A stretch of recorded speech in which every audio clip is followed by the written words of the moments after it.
this is Dominic, wedding DJ. And this is Serena, wedding planner. And together we are the Wedding Duo. We are here to talk all things weddings. Planning a wedding can be stressful, but we are here to help. So before you say, that's it, we're going to Vegas, don't go to Vegas. Let's have some fun. Join us as we answer your wedding questions and help navigate planning one of the biggest days of your life with the Wedding Duo.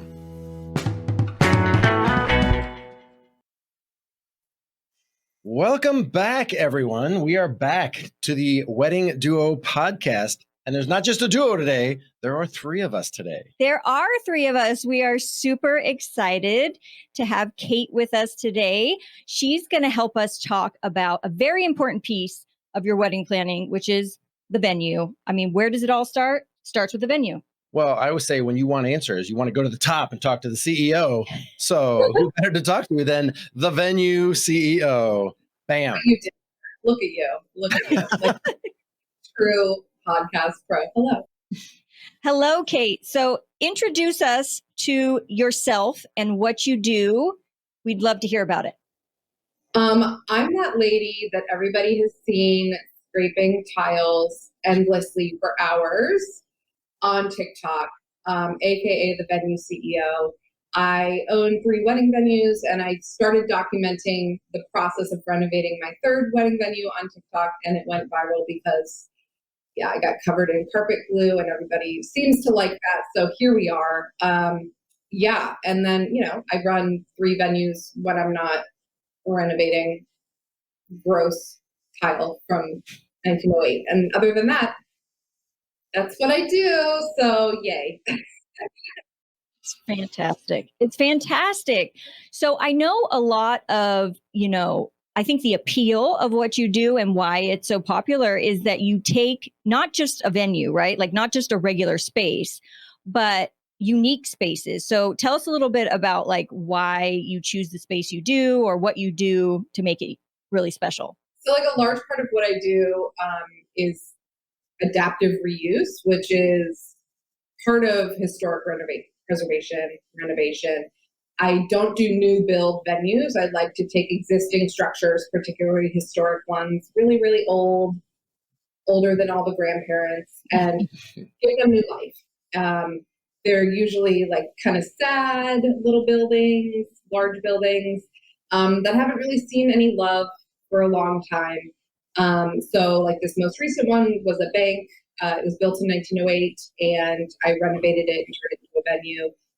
My second venue was this brick warehouse in Baltimore that had been used to just store things, and there was a factory nearby, and it was just kind of this very industrial place, and just to turn it into a place where people get to celebrate. Like, how awesome is that? And then my first venue was a Chevrolet dealership from 1930. So it is like the showroom where they used to store all the cars, and it has like this really cool like winch thing that like helps lift the engines out, and this little like ramp where they used to like drive the cars underground. Anyway, it's really cool, and there's all these really cool little details.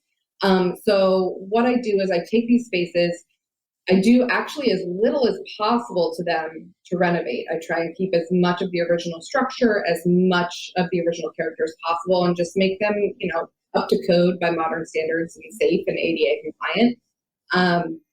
But yeah, so I'm in love with historic spaces, and that's what I do. Well, there's something to be said about when you come across a building. I mean, you were painting a great picture, because I would say like certain buildings will have a certain charm to them, right? And but you're right. If they didn't have, it's like, oh, it's kind of sad. They need some love. It's like we're at the beginning of Pixar's Up, and we see the old building. We're like, the old house. Oh, let's paint it and have balloons. Literally that. Yeah. Yeah. And you know what's really neat for any of our listeners who are at this stage of their wedding planning? Maybe they're, newly engaged and they're looking at spaces. And what can be really fun, just like Kate mentioned, if you find a space that already has a ton of character, right? You don't have to do as much to that venue as if, you go in and it's just like a square, ugly brown walls, right? If you've got that character already built in, less decorations, it can really already be something fantastic. So that's really great in of itself, I think, too. Yeah, we get a lot of feedback on that, where clients will come in for a tour and they'll book the space and they'll be like, wow, all I need to do is get a bunch of greenery from Costco and some candles, and like, this is it. Like, that's all I need to do instead of all the pipe and drape and huge installations, which the buildings and the venues definitely can handle, like if that's your vision, but you don't need it. You save so much on decor if the space kind of already speaks for itself, but is still a blank enough slate to kind of accommodate any sort of palette or decor style that you want to add. It's great. It's That's weird when people fantastic. walk in, they go, oh, this is great. Now let me change it all with pipe and drape and with lighting. I'm like, okay. So one of the things we talk about all the time when people are, if they're at that stage where they just got a ring on their finger, they go, oh my God, I'm engaged. Hooray. What the heck do I do now? Right. They don't have a date until they have a venue, right? Like that's like a very often, yeah, they're like, oh, when's your date? I'm like, oh, it's October 15th. I'm like, where? They go, we don't know yet. I go, oh, well, you got the wagon in front of the horse there. But one of the things we say is like, when you go to the venue, look at what comes with it. Because if it's like, oh, it's really cost affordable, but that's because there's no tables and chairs or there's nothing that comes with it. So what do you, when you get this venue, do you invest in tables, chairs to have a kind of a one-stop shop, or do they bring that all in? Yeah, so we, at my venues anyway, have tables and chairs. And we also have a 16-hour rental window, which I think is like, ooh, that's great. That's amazing.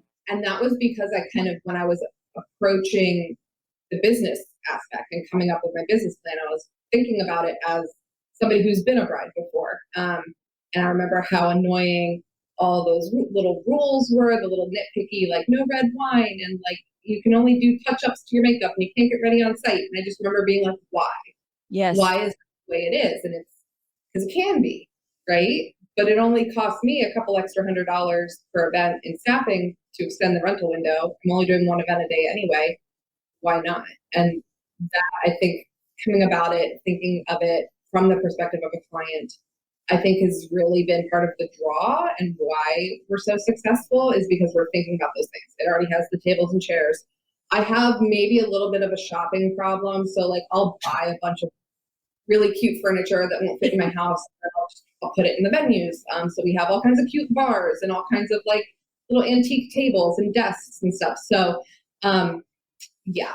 So my issue is your game, and is yeah. So I include as much as I can without being like overbearing in terms of like imposing my style on other people. It's a blank slate. It's all pretty neutral with the character.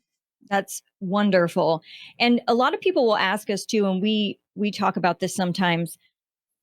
Comparing venues is not apples to apples, right? Because of those pieces that you just mentioned, because one of your venues, which includes tables and chairs and all these character pieces, is not comparable to a venue where you don't get that kind of thing, because you'll have to bring those in and you'll have to, eat the cost for those pieces, right? Yeah. And the time limit, it's really sad when they limit so much. Like the day goes by so fast. That's one thing. If there's a bride out there listening, that is one thing that will absolutely be true. Your day goes by so fast because their time stands still for the couple, right? But if they have everything crammed into a 5-hour window, because there are some venues that have a 5-hour rental window. Oh my God. Yeah. How do you even for the begin? event itself? Yeah. How do you even begin? Hopefully they're getting married in the church and that's reception only. But if it's both, that's like, you're just like, go, go, go, go, go. The whole night is like so fast. Yeah. Yeah. And Yep. enjoyment of your day is what is affected, right? Something else I wanted to ask you that is definitely in your realm is, how do you look at the space? Like when you first go in there, as far as like logistics is concerned, like do you have ceremony sites, and how do you orient them to the reception space? Like what's something good for like clients to look for in that realm? Yeah. It's interesting because I have my 3 venues are all kind of different in terms of the space and the flow. So one of them is just one large room, and we have these really cool like custom bookshelves that kind of divide it up in sort of like a mock division kind of way, so it's very flexible. And then I have like the bank where it's like, this is where you have the ceremony, this is where you have cocktail hour, and then the ceremony space gets flipped into the reception. And then I have my other space, Main Street, which is the largest, is like 12,000 square feet. And so it's like, do what you want, Yeah. wherever you want. So we could do a ceremony on the patio, cocktail hour in this room, and the reception in the other room, and have it all set up at once. So I think it's important, especially if you have a planner or like a catering team that does any sort of design of the flow for your day. It's important that they see the space and help you sort of evaluate what your vision would look like there. And I think it's very important. The number one thing I would tell clients when they're looking for a space is to remember that nothing stays the same thing the whole night. Mm-hmm. Where you have your ceremony, like those chairs are going to go to your reception tables. You're not going to have 400 chairs for 200 people. You're not going to have 200 chairs at the ceremony and then a different 200 chairs at the reception. Like everything's getting moved. And so what we're trying to do is have at least 2 spaces, ideally, where you can put a herd of people. Herd of people in the ceremony, you move the herd to another space, like a holding area for cocktail hour. If you give them food and alcohol and they're happy, but they're basically in holding while you do the magic in the other space. So I wouldn't be turned off by locations that only have 2 spaces, but I have 3 things. I have a ceremony, a cocktail hour, and a reception. Don't worry about it. Just make sure you're communicating with your team and you have a professional team who can help you kind of design the event flow. I think, leave it to the professionals because they do this hundreds of times a year. And you do this once or twice or 3 times in your life. And or, whatever, Elizabeth Taylor does. And I would just listen to professionals. And if they say it can be done, it can. Or listen to the venue staff. And if they're like, this is how we usually do things because it works, then they're probably right. They know their space for sure. That is such a good piece of advice, especially to, if you have a vision in your head and you go into a space and maybe it doesn't work from your perspective, but if you talk through it with the venue manager and they say, no, we can absolutely like flip the room and make it work. That is a conversation that needs to be had. Now, another thing that's important that we talk about often too is what should people look for in like weather scenarios? Like what are good questions to ask for like bad weather from the venue perspective? The inclement weather plan. Yeah, I mean, I guess like our spaces are mostly indoors, so I don't generally have to deal with that. The only place I do is at Main Street where we have the patio. And so usually it's just a matter of like, we'll move the ceremony inside and yes. definitely have a flip, whereas some people aren't planning on having a flip because they have one thing in each of the 3 spaces. So I think it's important when you're looking at venues, especially if it's a mostly outdoor kind of thing, to keep in mind the cost of either having a tent or having a tent on standby. Mm-hmm. It's still several $1,000s to have a tent on standby, even if you don't use it. So factor that in when you're coming up with your holistic whole wedding budget. Okay, this venue is $3,000 cheaper, but I have to pay $6,000 for a tent yes. in case it rains. So I think people need to think about things a little more. Like you were saying, it's not apples to apples, it's apples to oranges. Is the venue pretty much indoors so I don't need to pay for a backup tent?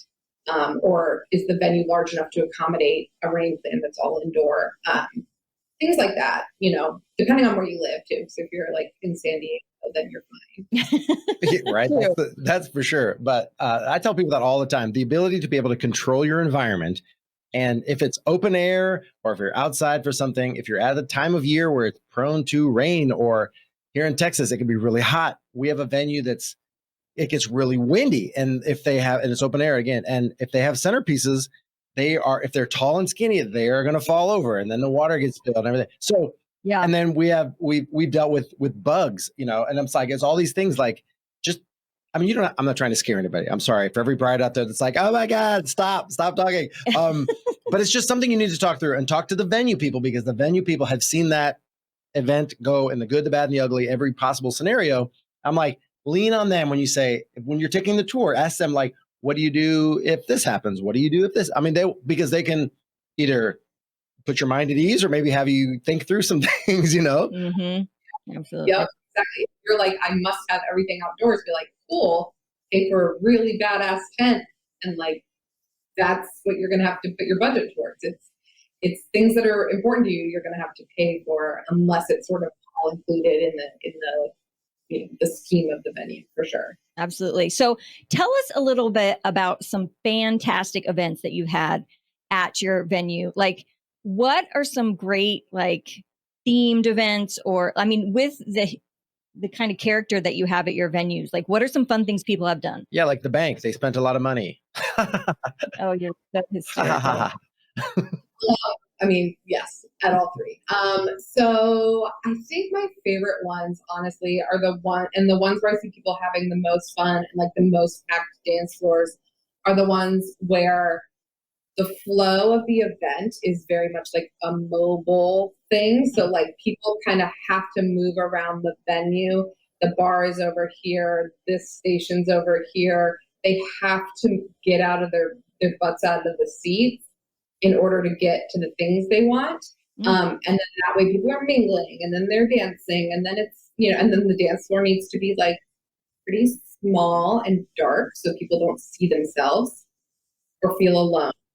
Like it needs to be, yeah. If it's a large dance floor or if there's any light on it, people are going to be like, It is. no. It's intimidating. I tell people all the time, they think they need this massive dance floor. I go, no, bring the sweetheart table in, bring those tables in on the side.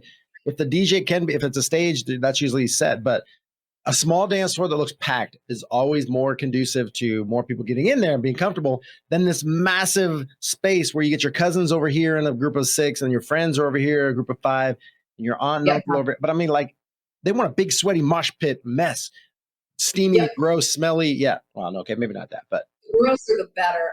But yeah, so that's the most successful events are the ones with the smallest dance floors that are always packed. Live music every time. Every time there's live band, it's like packed dance floor. I just love a packed dance floor. What can I say? Yeah. me too. Food trucks are a hit, whether it's, for cocktail hour, small bites, whether it's, a late night snack. Mhm. Those are always just like, people love that. I think it's almost the events that are a little more casual, even though like you're spending money on really good vendors, but they have a more relaxed feel. They feel less formal. Those are the ones where you can see the guests enjoying themselves more. Yeah. Arcade games are a huge hit. We have so many clients who will, and I don't know if there's like some rental company in Maryland that has some sort of monopoly, but like good for them. I've seen like probably 5 or 6 times in the last year, like an entire arcade brought into my venue, like Skee-Ball, like Galaga, Space Invaders, like Wow. combat, like so much fun. And it's during cocktail hours, so people are just like drinking and Yes. it's the arcade of your childhood dreams, but you're grown up and you can drink. So yeah, those are I think the most fun events. We also see people do really epic like floral installs and things like that are just like everybody's just Instagramming the whole time. Yes. This is gorgeous. I don't know. I just love seeing people having fun, and I think people have fun when they're moving around. The dance floor is small. You got a lot of really good greasy food and a lot of good alcohol. I could see the video games being a problem in the sense that, like, hey, it's time for the best man to give his toast. Like, no, I almost got the high score. Don't bother me. I'm on the 6th level of Miss Pac-Man. Don't bother me. Like, okay, move it. Step away from the video game. True. You have a problem. Yeah.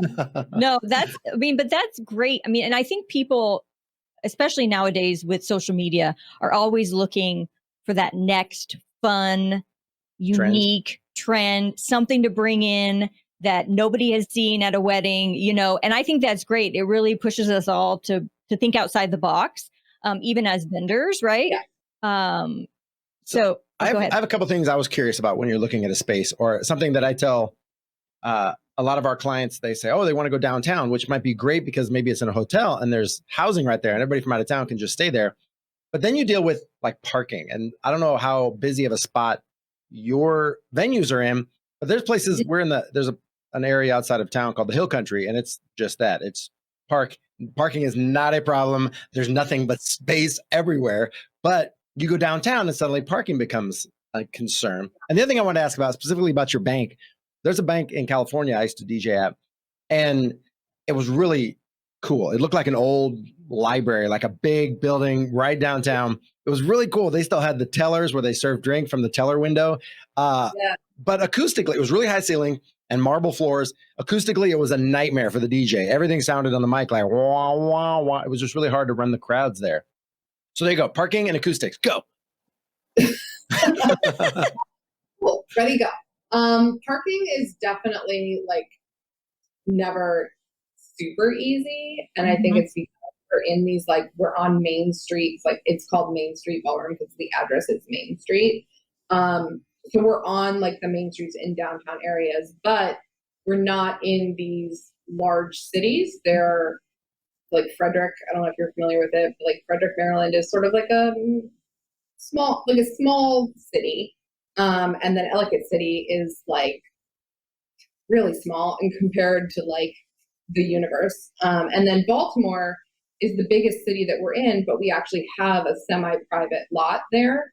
So parking is like, it's public, but it's also like not a huge issue compared to like, I'm thinking like downtown DC or something where it'd be like $50 garages and like all this stuff. So it's definitely something to like look for, and also like reach out, like when you're planning a wedding and you're thinking about a venue, your venue will have resources. If they don't, definitely reach out to like whatever the parking authority is, because often they'll have some sort of like not necessarily valet, but they'll have some sort of like relationship for like bulk parking.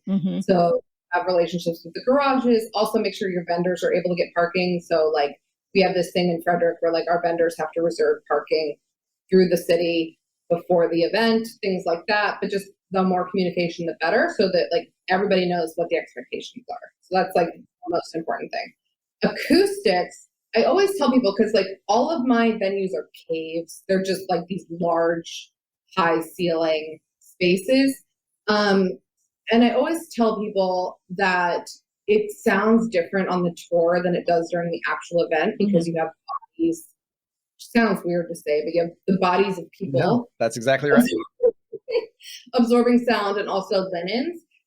So our venues, like when they're full of people, the sound is actually really great, especially for like live music. I don't know, it just works out really well. The bank, like we've only hosted like 5 or 6 events so far, so like we haven't really had any issues yet. But it's also, I think, because people are putting the DJ in areas where like we have a mezzanine, so the whole thing isn't like 40-foot ceilings, you know, it's like kind of segmented. So if the DJ's in like the area where the ceiling is shorter, it's like 12 feet, then it's less of a like a No, that's a good point. for sure. You need to like use me going wah wah in your promo. Don't worry about it. No, I mean, it's great things that I don't think couples, even think about, right? But that us, as being in the industry, we've done so many events and been in different parts of the industry. We can really give tips and tricks that are useful. What is your like number one favorite thing about what you do? Oh, it's being surrounded by joy. Yeah. Like every day. I used to work as a news producer, so I would talk to people and interview people on the worst day of their life. Most times people make the news because they're having the worst time. And being around that every day really gets to you. And when I switched careers, I was like, I want to be surrounded by joy. And I was like, what industry is that? Weddings. So even though it's an emotional industry, at the end of the day, you're with people, you're celebrating. Like every day I get to celebrate with people who are making these lifelong commitments. I get to be a part of families, like the creation of families. Like people will come back to me 2 years later and be like, hey, we had a baby. And I'm like, yes. Isn't that the greatest? Yeah. So it's I love that it has so much meaning.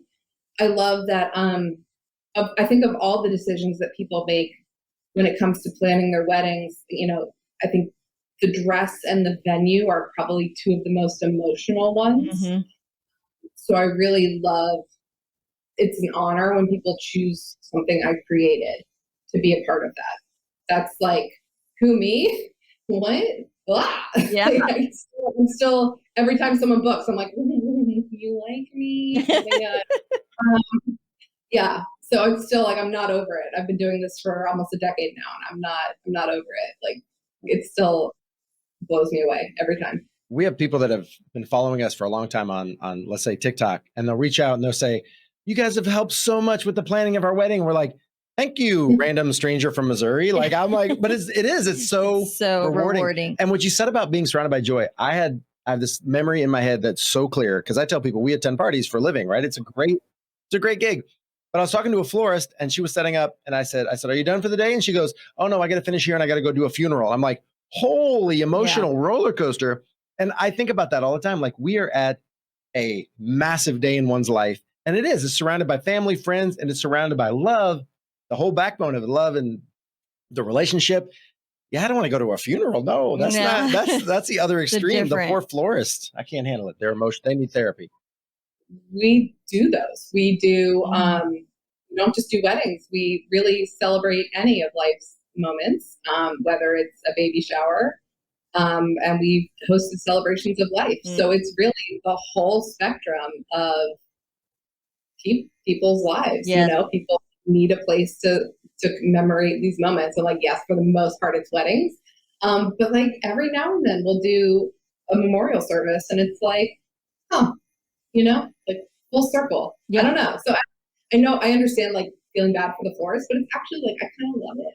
It might be the emo kid in me, but like, I kind of love seeing, like the circle of life. Right. It's like what better honor? Like, yes, weddings are important, but like what higher honor than hosting somebody's like last party, like it's kind of a big that is a great way to look at it. And even on this topic, don't you think it's important that us as vendors, and any vendors out there, like from a bride's perspective or a couple's perspective, that they get this same feeling from their vendors, right? That they care enough about their day to look at it that way, right? Because I know there's a percentage, and I hope it's small, that really just, look at it as a business, but it's different in a different industry than any other industry out there, I think, in the sense that it is such an emotional decision. I mean, yes, it's financial, but it's very different than buying a car, right? It's your wedding day. And I think you should be surrounded by people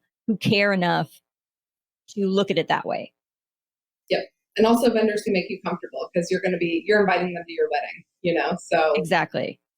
Better be, people that you can have a good rapport with, or, at least, respect and sort of how they run their business. But yeah, it's interesting. There's a whole spectrum of personalities too, when it comes to the industry, where some people are just like business, and some people are like maybe too emotionally invested, and it's sort of where you want to fall, on the spectrum of things.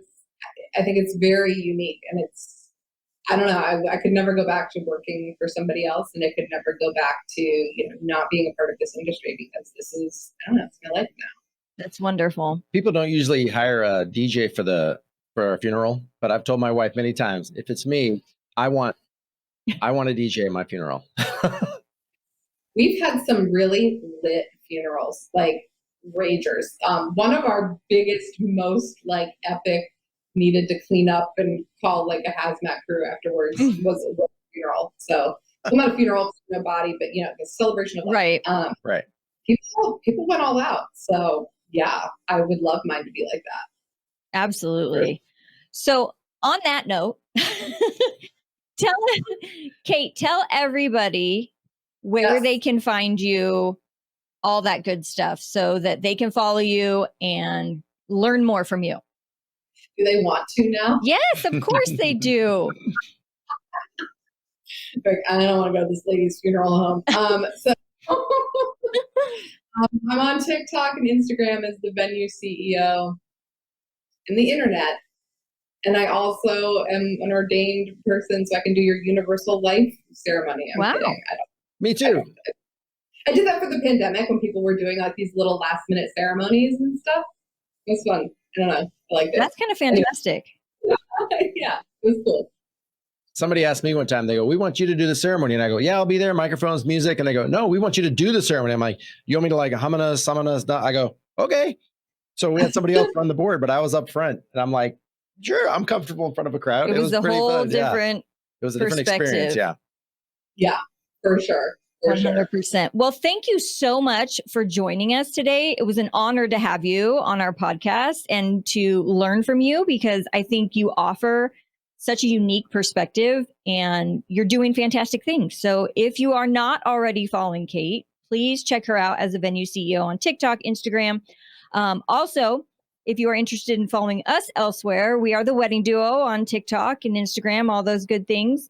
And yeah, we've got a lot more to come in the next episodes. And let's end this by saying what we always say. Wait, I'm always looking for ways to kind of help a video do well. I'm going to try covering myself in carpet glue. That might be, it's just something you're outside the box there, Kate. I'm going to try it. It's still stuck in my hair. I don't know. I don't know. Never. Don't have it. So we always say your wedding day is a very personal day. It's all about you. Don't let somebody talk you into something you don't want to do or talk you out of something that you have your heart set on. Who cares what your crazy cousin did? That was her day. This is your day. So just stay in your lane, do what feels right for you, what's in your heart. And there you go. And don't stress. Yes. Which is hard, a big ask. But happy wedding planning, y'all. We'll see you next time.